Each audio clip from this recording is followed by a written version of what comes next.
I grew up in a very large Irish Catholic family on the south side of Chicago. My grandma put down roots there when, in the 1960s, and my immediate and extended family never left. That was our home.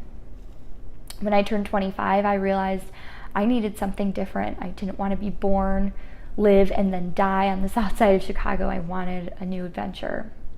I gained up enough courage to start applying to places all across the country.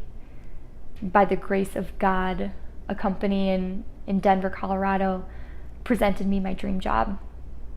I had 48 hours to accept or deny their offer, and I was at a loss.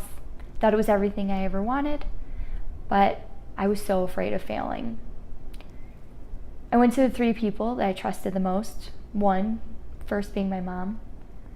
She cried, she held me and said, if you don't do it, you're going to regret it for the rest of your life.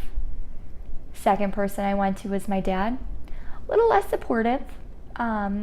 Pretty much was like, why would you want to leave something that's so wonderful? He was right. I had a wonderful life.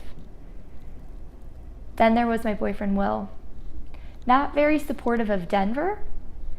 Couldn't see himself living there, but said he would go anywhere I would go.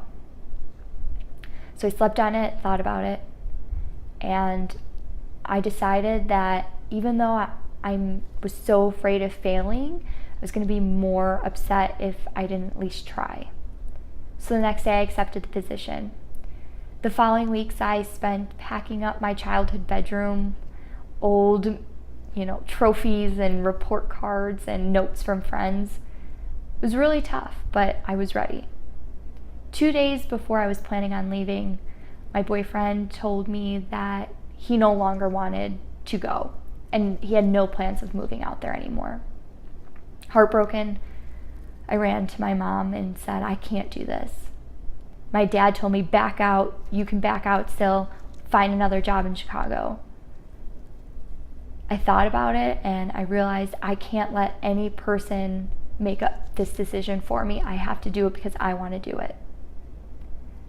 2 days later, I hopped in my car, drove, cried a bunch, thought about turning around a million times.